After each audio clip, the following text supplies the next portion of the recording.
Today we're going to take a look at the chop saw. It's a very popular tool. Most plug builders have one of these in their shops. They use them to cut the blanks to length before turning them on a lathe.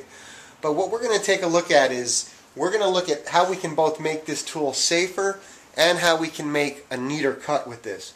You'll notice that the chop saw has a fence that has a large opening in it for the blade to pass through, but there's much more space than just for the blade clearance, which means that we can get a piece, if we're just trimming a piece that doesn't come against the right hand fence, it can shoot, that piece that gets cut off can shoot up behind the saw blade and jam in the saw, which can lead to a dangerous situation.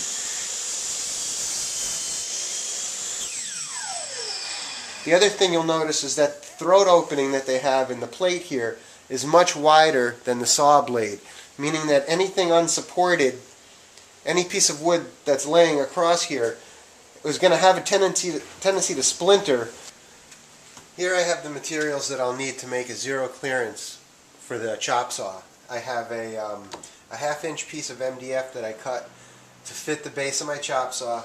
I have a scrap piece of 2-inch poplar that I ripped that's going to act as the backup fence. And now I'm just going to glue this to the MDF and we're going to get started on our fence. I'm going to take a bead of glue. This is just yellow carpenter's glue. I'm going to send it down the entire piece. And then I'm going to line the edge up right against the back of the MDF. And then I'm going to take and get it clamped up before I put any screws in it.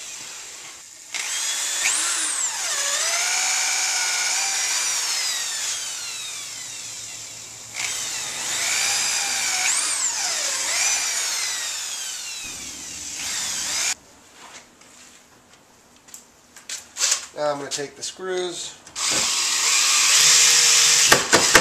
and just tighten them up, going right into the pre-drilled holes.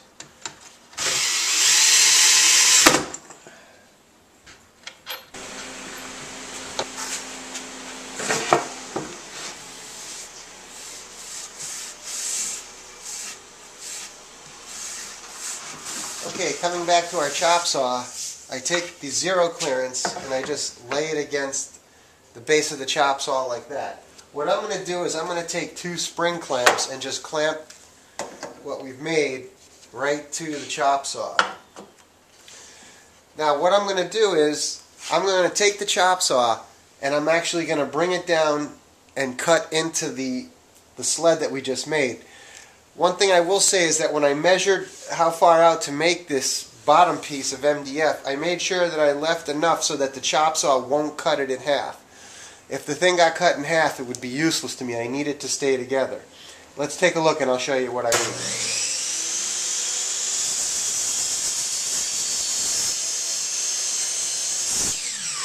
Okay, you see I've only brought it down enough so that I see that my saw went all the way into the corner of the piece.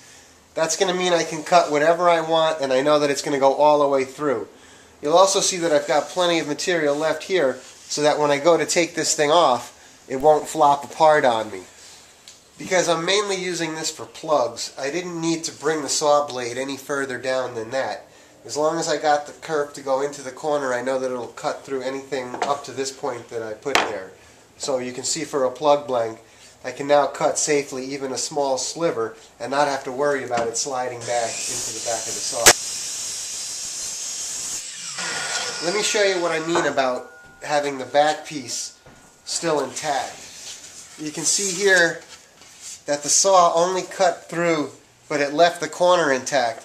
I want to leave that like that as long as possible because by having this still attached, it gives this piece more stability.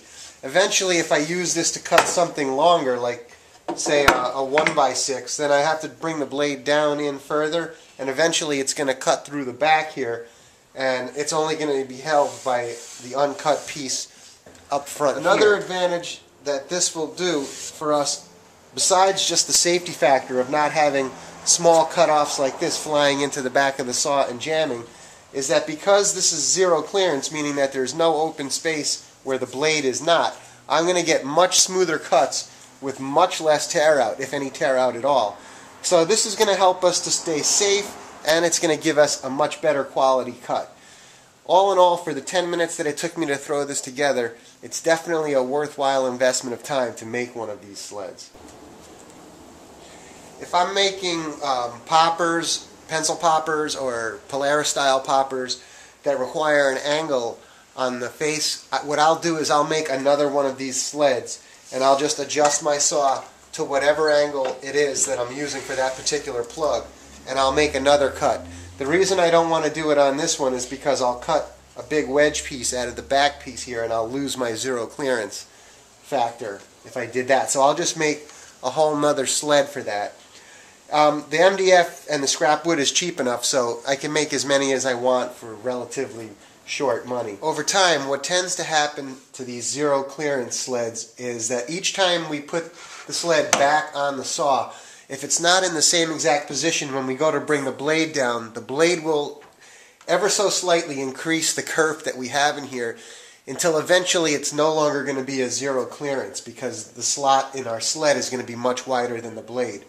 So what I did to prevent that was I actually noticed that I had these two cutouts in my saw, so I actually glued two dowels into the bottom of the sled. And what that does is it allows me to position the sled in the exact same place every time. You see how the blade goes right through? Now all I have to do is clamp it to the back fence here, and I know that the position is going to be 100% accurate each and every time. Now, unless you have the same exact saw, you're probably not going to have a place for these dowels, but the other thing you can do is you can make the base plate about 1 inch wider on each side. So make the base plate about 2 inches wider than the plate on your saw, and then you can clamp and glue 2 narrow strips of wood to each end, and that will prevent the sled from sliding back and forth and enlarging the kerf that the saw blade cuts. It's just another thing you can do to increase the lifespan of the sled and keep your cuts accurate by keeping the kerf only the size of the blade.